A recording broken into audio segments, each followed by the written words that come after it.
اللہ کے رسول علیہ السلام نے فرمایا من ترک الصلاۃ متعمدا فقد کفر، جس نے جان بوجھ کر نماز چھوڑ دی وہ کفر کی حد تک پہنچ گیا۔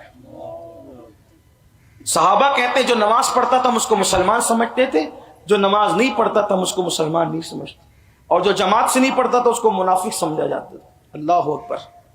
اور آج نماز کہاں ہے؟ لوگ تو یہ بھی کہتے ہیں نماز کی کیا ضرورت ہے، کہ یہ کچھ لوگ ایسے بھی آ گئے، ارے تمہیں نماز کی کیا ضرورت ہے، جو پہنچے ہوئے ہیں ان کو نماز کی کیا ضرورت، جو نہیں پہنچے ان کو ضرورت ہے۔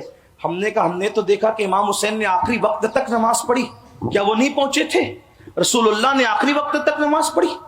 حیرت کی بات ہے۔ بڑی معذرت کے ساتھ ہم بھی پیر رکھتے ہیں، پیر کا ادب کرتے ہیں، لیکن میں اپنی قوم سے شکایت ضرور کرنے کا حق رکھتا ہوں کہ ہم قادری بنے، چشتی بنے، نقش بندی بنے، رفائی بنے، شاذلی بنے، دسوکی بنے، طبقاتی بنے، مداری بنے، وارسی بنے، سب بنے، کیا ہم مسلمان بھی بنے؟ ہم مسلمان بھی بنے؟ آپ کہیں گے کیا بات کرتے ہیں آپ؟ میں نے کہا اگر پیر تحفہ دے دے، ٹوپی کا تحفہ، رومال کا تحفہ، مامے کا تحفہ، کتنا سنبھال کے رکھتے ہو، کفن میں ساتھ لے جائیں گے مولانا۔ میں نے کہا ہم نے بھی کچھ تبرکات رکھے ہیں، مبارک ہو، لیکن آپ سے پوچھتا ہوں پیر کا دیے ہوئے تحفے کی اتنی قدر ہے، اللہ کے دیے ہوئے تحفے کی کیا قدر کر رہے ہیں؟ آپ بتائیں۔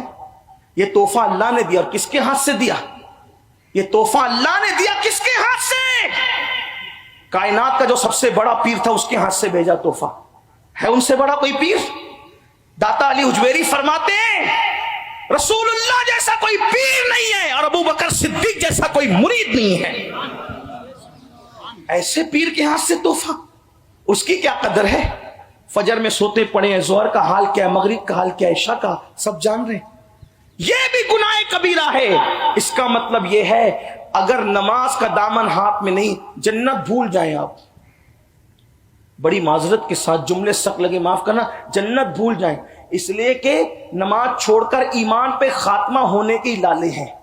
بلکہ حدیث پاک تو یہاں تک کہ فتاوی رضویہ میں امام اہل سنت نے حدیث لکھی، توجہ کریں کیا لکھی، لکھتے ہیں اگر کوئی نمازی ہو، نماز کا پابند ہو لیکن رکوع صحیح نہیں کرتا، نماز کا پابند ہو لیکن رکوع صحیح نہیں کرتا جیسا کرنے کا حکم ہے، تو ڈر ہے مرے گا تو کافر ہو کر کے مرے گا۔